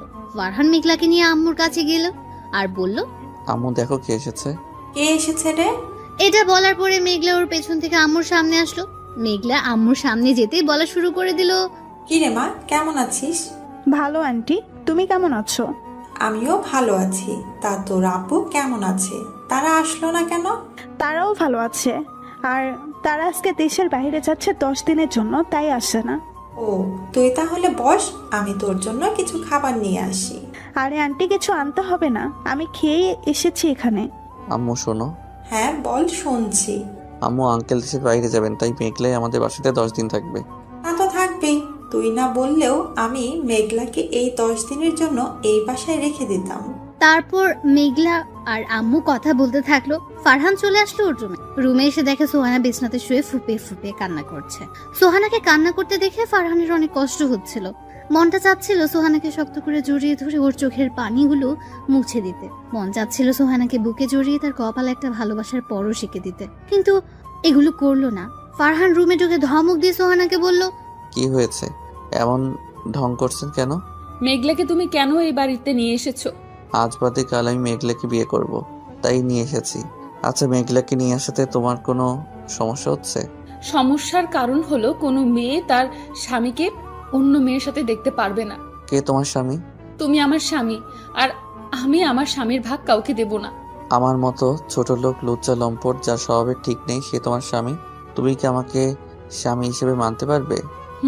আমি তোমাকে স্বামী হিসেবে মানতে পারবো, আর আমার আগের কার্যকর্মের জন্য আমি দুঃখিত। প্লিজ তুমি আমাকে মাফ করে দাও আর আমাকে আপন করে নাও। সরি, এখন আমি আপনাকে স্ত্রী হিসেবে মানতে পারবো না। কি গ্যারান্টি আছে আপনি ভালোই নাকি খারাপই? বলা তো যায় না।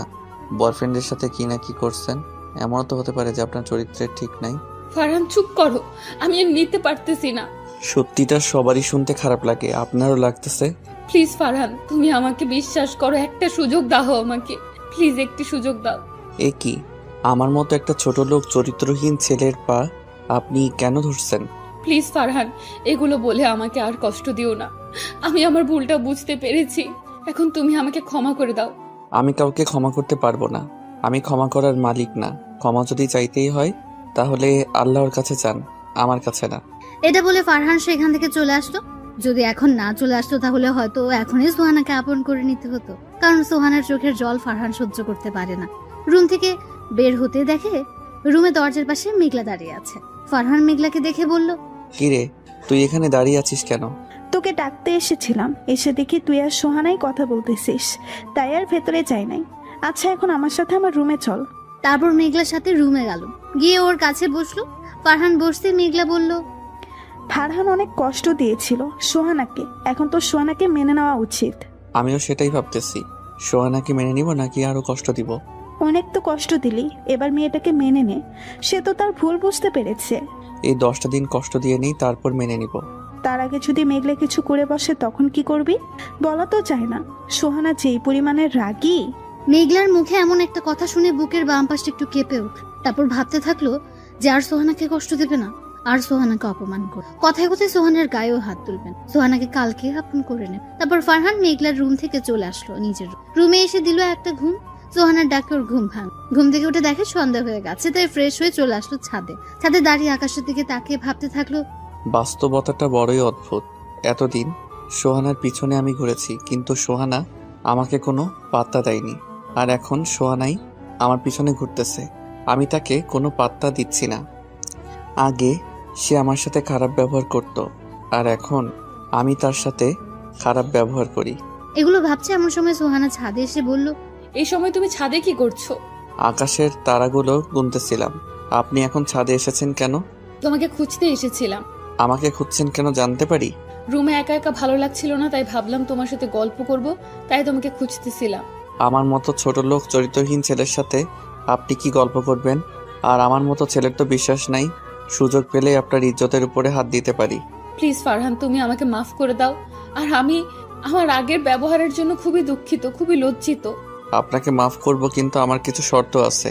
যদি আপনি শর্তগুলো রাজি হন তাহলে আমি আপনাকে মেনে নিব।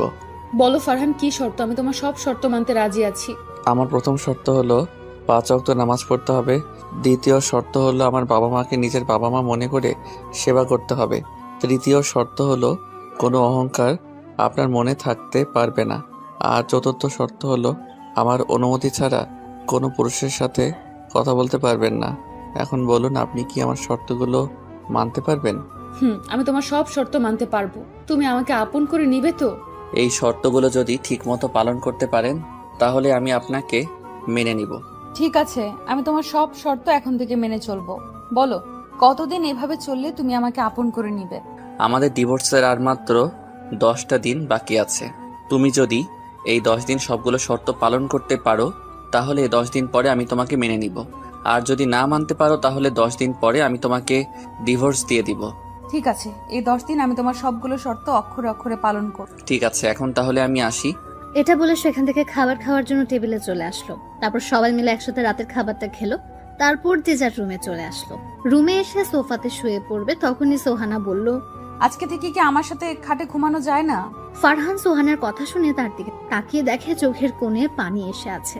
না করলেই মনে হয় চোখ থেকে পানিগুলো পড়ে যাবে, তাই বলল, আপনার সাথে ঘুমাতে পারবো, কিন্তু একটা শর্ত আছে। আবার কি শর্ত? আপনার আর আমার মাঝে একটা কোলবালিশ, আর আপনি আমার দিকে আসতে পারবেন না। ঠিক আছে, তুমি যা বলবে তাই হবে। তারপর ফারহান গিয়ে খাটের এক পাশে শুয়ে পড়লো। একটু পরে ফারহান আর সোহানা মাঝখানে একটা কোল বালিশটা রেখে সোহানাও ঘুমিয়ে। ফারহান এখনো ঘুমায়নি, কারণ প্রতি রাতে সোহানাকে মনটা ভরে দেখে তারপর ঘুমায়। তাই আজকেও সোহানাকে মন ভরে দেখে ঘুমিয়ে গেল। ফজরের সময় সোহানা ডাকে ঘুম ভাঙলো। তারপর ফ্রেশ হয়ে নামাজ পড়ার জন্য মসজিদে চলে আসলো। তারপর নামাজ শেষ করে কিছুক্ষণ আশেপাশে ঘোরাঘুরি করে চলে আসলো বাসায়। বাসায় এসে সোজা ওর রুমে চলে আসলো। রুমে ঢুকে দেখে সোহানা নামাজ পড়ে মোনাজাত করে কান্না করছে আর আল্লাহর কাছে বলছে, আল্লাহ, তুমি ফারহানকে আমার কাছে ফিরিয়ে দাও। ও শর্তগুলো যেন পালন করতে পারি। যে ধৈর্য সহ্য আমাকে তুমি দিয়ে দাও। হে আল্লাহ, আমার স্বামীকে আমার কাছে ফিরিয়ে দাও। হে আল্লাহ, এতদিন আমি অনেক খারাপ কাজ করেছি, তুমি আমাকে মাফ করে দাও। হে আল্লাহ, আমাকে আমার স্বামীর পায়ের নিচে একটু জায়গা দেওয়া হোক। আজকে সোহানার মোনাজাতে কান্না করাটা অনেক ভালো লাগে। ওর কান্না দেখে ওর প্রতি রাগগুলো সব মাটি হয়ে গেল। নিজেকে নিয়ে এখন অনেক গর্বিত হচ্ছে ফারহান। গর্বিত হওয়ার কারণ হলো কোনো মেয়ে মোনাজাত ধরে ওর জন্য কান্না করছে, এটা ভেবে অনেক ভালো লাগছে তার। কয়েকজনের ভাগ্যে এমন হয় বলু, কয়জনকে পাওয়ার জন্য এমন কেউ মোনাজাত করে কান্না করে। এগুলো ভাবতে ভাবতে আবার বাসায় বাইরে চলে। দেখতে দেখতে দুপুর হয়ে গেল। মেঘলা ওকে ফোন দিয়ে জিজ্ঞেস করলো ও কোথায়। তখন ফারহান বলল, এই রেস্টুরেন্টের সামনে আছি, তুই আয়। একটু পরে মেঘলা আসলো। তারপর মেঘলা আর ফারহান রেস্টুরেন্টে ঢুকে একটু সামনে যেতে বড় ধরনের একটা শখ খাওয়ার কারণ হলো ফারহানের সামনে টেবিলটিতে সোহান একটা ছেলের সাথে বসে আছে, আর ছেলেটি সোহানার হাত ধরে বসে। ফারহান সোহানার এইসব কাজ দেখে নিজের চোখে বিশ্বাস করতে পারছে না। সোহানাকে এভাবে অন্য একটা ছেলের সাথে দেখে তার অনেক কষ্ট হচ্ছিল। তাই মেঘলাকে নিয়ে সে রেস্টুরেন্ট থেকে বাইরে চলে আসলো। মেঘলাকে নিয়ে একটা নদীর পাড়ে গেল। সেখানে ফারহান প্রায় যায়। ভাবলো আজকে মনটা যখন ভালো নেই, তাই আজকে মেঘলাকে নিয়ে নদীর পাড়ে গিয়ে বসে থাকো। নদীর পাড়ে এসে একটা টেবিলের উপর দুজনে চুপ করে নদীর দিকে তাকিয়ে আছে। ফারহান মনে মনে ভাবছে, আর মনে হয় সোহানাকে আমার করে পাবো না। আর মনে হয় সোহানা আমার কাছে এসে বলবে না যে ফারহান আমাকে তুমি মাফ করে দাও, আমাকে তুমি আপন করে নাও। আর মনে হয় সোহানাই আমাকে জড়িয়ে ধরে একটু কান্না করবে না। আচ্ছা, 10 দিন পরে সোহানাই কি আমাকে ডিভোর্স দিয়ে ওই ছেলেটির হাত ধরে চলে যাবে? আমি কি ওকে ছাড়া থাকতে পারবো? না, আমি ওকে ছাড়া থাকতে পারবো না। যে করেই হোক সোহানাকে বুঝিয়ে আমার কাছে রাখতেই হবে। আমি সোহানাকে ছাড়া বাঁচতে পারবো না। এগুলো মনে মনে ভাবছে এমন সময় মেঘলা বলল, কি রে ফারহান, তুই কান্না করতেছিস কেন? কই, আমি তো কান্না করতেছি না, মনে হয় চোখে কি যেন গেছে। তুই কি আমাকে ছোট বাচ্চা মনে করিস? আমি কিছুই বুঝি না। কান্না করা ছাড়া আর কি করবো বলো? কান্না না করে ভাবতে থাক কি করে সোহানাকে তোর কাছে রাখবি। সেটাই তো ভাবতেছি, কি করো এখন সোহানাকে আমার কাছে রাখবো? আরে মন খারাপ করস কেন? আমি তো তোর পাশে আছি। চলো, বাসায় যে অনেক খিদে লাগছে। চল। তারপর মেঘলাকে নিয়ে সে বাসায় চলে আসে। বাসায় এসে দেখে সোহানা আগে বাসায় চলে এসেছে। ফারহান বাসায় যেতেই বলল, এই তুমি এতক্ষণ কোথায় ছিলে? আমি সেই কখন থেকে তোমাকে খুঁজতেছি। ফারহান চুপ থাকার কারণ হলো সোহানার কথা শুনে মনে হচ্ছে সে তাকে ডিভোর্সের জন্যই খুঁজছে। কি হলো, কথা বলছো না কেন? কোথায় ছিলে এতক্ষণ? এই তো একটু নদীর পাড়ে গিয়েছিলাম। জানো ফারহান, আজকে আমি অনেক খুশি। সোহানার মুখে এমন কথা শুনে বুকের বাম পাশটা কেঁপে উঠল। তারপর ফারহান একটু স্বাভাবিক হয়ে বলল, এত খুশির কারণটা কি জানতে পারি? আজকে নীল এসেছিল আমার কাছে। আমাদের বাসায় এসেছিল? না, এই বাসায় আসে না। তোমার সাথে শপিং মলে দেখা হয়েছিল, তারপরে একটা কফি শপে আমাকে নিয়ে গিয়েছে। তারপর? নীল এখন আমাকে বিয়ে করতে চায়, আমার সাথে সবকিছু আবার আগের মতো করতে চায়। তা তুমি কি বললে? আমি কিছু বলিনি। ও তা সারাদিন তো মনে হয় কিছু খাও নাই। বুঝছি, সারাদিন কিছু খাওয়া হয় নাই। যাও গিয়ে ফ্রেশ হয়ে আসো, আমি তোমার জন্য খাবার নিয়ে আসছি। তারপর ফারহান ফ্রেশ হতে চলে আসলো। ফ্রেশ হয়ে এসে দেখে মেঘলাকে সাথে করে নিয়ে এসেছে খাবার খাওয়া শুরু করার সময় ঘটলো আরেক ঘটনা। তারা মানুষ হলো 3 জন, আর ভাতের প্লেট হলো 2। এখন কি করবে? তাই ফারহান সোহানাকে বলল, সোহানা, এটা কি করছো? আমি আবার কি করলাম? আমরা মানুষ হইলাম 3 জন, তুমি ভাতে প্লেট 2টা আনছো কেন? আসলে আজকে সবজি কাটার সময় আমার হাতটা কেটে যায়, তাই ভাবলাম তুমি আমাকে খাওয়াই দিবে, তাই 2টা প্লেট ভাত আনছি। ও আচ্ছা, তুমি বসো, আমি তোমাকে খাইয়ে দিতেছি। তারপর ফারহান সোহানাকে খাইয়ে দিতে লাগলো, আর ফারহান নিজেও খেতে। মেঘলা ওদের এই দৃশ্য দেখে মুচকি, আর ওর কাছে মনে হচ্ছে যে এই খাওয়াই মনে হয় ওর আর সোহানার একসাথে শেষ খাওয়া। আর মনে হয় ফারহান সোহানাকে খাইয়ে দিতে পারবে না। এগুলো ভাবছে আর সোহানাকে খাইয়ে দিচ্ছে। হঠাৎ করে সোহানার ফোনটা বেজে উঠলো। ফারহান ফোনের স্ক্রিনে তাকিয়ে দেখে নীল ফোন দিয়ে। সোহানা খাওয়া রেখে নীলের সাথে কথা বলতে চলে গেল। ফারহান আর না খেয়ে হাতটা ধুয়ে চলে আসলো ছাদে। আর মেঘলা ওকে এমন ভাবে আসতে দেখে বুঝে ফেললো যে ওর মন খারাপ, তাই সেও আর না খেয়ে তার পেছন ছাদে চলে। ফারহান ছাদে এসে কান্না করে দিল। মেঘলা ওর কান্না করা দেখে ওর পাশে এসে বসল আর মাথায় হাত বুলিয়ে দিতে থাকলো। ফারহান কান্না করতেই থাকলো, আর অন্যদিকে সোহানা নীলকে বলছে, সোহানা প্লিজ, তুমি ফারহানকে ডিভোর্স দিয়ে আমাকে বিয়ে করো। ওই তোকে আমি ফোন দিতে মানা করছি না, তারপরও তুই আমাকে ফোন দিস কেন? আর তোর কথা আমি ফারহানের মতো একজন মানুষকে ডিভোর্স দিব তুই ভাবলি কি করে?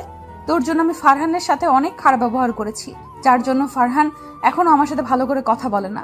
প্লিজ সোহানা, এমন করে বলো না। তুমি না আমাকে ভালোবাসতে, তুমি না আমার সাথে কথা না বললে থাকতে পারতা না, তাহলে এখন এমন করছো কেন? আমি আগে তোকে ভালোবাসতাম, কিন্তু এখন বাসি না। এখন আমি আমার স্বামীকে ভালোবাসি। আগে তোর সাথে কথা না বলে থাকতে পারতাম না, কিন্তু এখন আমি থাকতে পারি। কিন্তু এখন ফারহানের সাথে কথা না বলে আমি থাকতে পারবো না। এখন ফারহানকে না দেখলে আমার কিছুই দেখতে ভালো লাগে না। কারণ কি জানিস, এখন আমি ফারহানকে নিজের থেকেও বেশি ভালোবেসে ফেলেছি। কি বলতেছো তুমি এইসব? তোমার মাথা ঠিক আছে তো? যা বলতেছি ঠিক বলতেছি। আর তোকে ভালোবেসে আমার মাথা নষ্ট হয়ে গেছিল, যার জন্য ফারহানের মতো ছেলেকে আমি স্বামীর অধিকার দেইনি। এখন আমার মাথা পুরোপুরি ঠিক আছে। এখন আমার কি হবে? প্লিজ তুমি এমন করো না। তুই জাহান্নামে যা, তাতে আমার কি? যখন আমাকে ছেড়ে গিয়েছিলি তখন কি তুই আমার কথা ভেবেছিলি? এখন কেন আমি তোর কথা ভাববো? এখন আমি শুধু আমার স্বামীর কথা ভাববো। আমার ভুল হয়ে গেছে, প্লিজ আমাকে মাফ করে দাও। তুই মাফ চাচ্ছিস কেন? তুই তো আমার কাছ থেকে ধন্যবাদ প্রাপ্ত। তুই যদি আমাকে না ছেড়ে দিতি তাহলে তো আমি কখনো ফারহানকে চিনতেই পারতাম না। এই কথা বলে সোহানা ফোন কেটে দিল, তারপর মোবাইল থেকে সিমটা বের করে ভেঙে ফেল। সিম ভাঙার কারণ হলো যদি এই সিম সোহানা চালায় তাহলে নীল নানান নাম্বার দিয়ে সোহানাকে ফোন দিয়ে বিরক্ত, তাই সিমটাই ভেঙে ফেললো। আর অন্যদিকে ফারহান এখনো ছাদে বসে কান্না করছে, আর মেঘলা ওকে সান্ত্বনা দেওয়ার চেয়ে। ফারহান কান্না করতে করতে কখন যে জ্ঞান হারিয়ে ফেলেছে মনে। ফারহানের চুপ হয়ে যাওয়া দেখে মেঘলা ওকে ডাক দিল, কিন্তু কোনো সারা শব্দ পেল না। তাই মেঘলা একটু ধাক্কা দিল আর ফারহান পড়ে গেল। মেঘলা বুঝতে পারলো যে ফারহান কান্না করতে করতে জ্ঞান হারিয়ে, তাই সে ওকে রেখে সোহানাকে বলল, সোহানার আব্বু আম্মুকে বলল যে ফারহান ছাদে জ্ঞান হারিয়ে পড়ে আছে। তাই শুনে তারা ছাদে আসলো, তারপর ওকে ছাদ থেকে হাসপাতালে নিয়ে গেল। ফারহানের যখন জ্ঞান ফিরলো তখন দেখলো সোহানা ওর একটা হাত জড়িয়ে ধরে ঘুমিয়ে আছে। ফারহান ঘড়ির দিকে তাকিয়ে দেখে রাত 1টা বাজে। সোহানার দিকে ভালো করে তাকিয়ে বুঝতে পারলো অনেক কান্না। ফারহান সোহানার কপালে একটা ভালোবাসার পরশ এঁকে দিতেই সোহানার ঘুমটা ভেঙে গেল। সোহানা ঘুম ভাঙতে ওর দিকে তাকিয়ে দেখলো জ্ঞান ফিরে, তারপর ওকে অনেক শক্ত করে জড়িয়ে ধরল। ফারহানও সোহানাকে অনেক শক্ত করে ধরলো। সোহানা ওর বুকের মাঝে কান্না করে, ফারহানও আবার কান্না করে দিল। সোহানার কান্না করতে করতে ওর বুক বিছিয়ে, তারপর ফারহান সোহানাকে বলল, এই পাগলি এমন ভাবে কান্না করছো কেন? তোমার কি হয়েছিল? তুমি জ্ঞান হারিয়ে ফেলেছিলে কেন? তোমার কথা ভাবতে ভাবতে কখন যে জ্ঞান হারিয়ে ফেলেছি মনে নেই।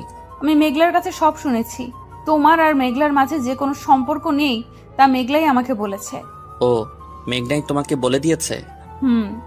আচ্ছা সোহানা, তুমি আমাকে ছেড়ে নীলের সাথে চলে যাবে না তো? জানো তুমি চলে গেলে আমি মরেই যাব।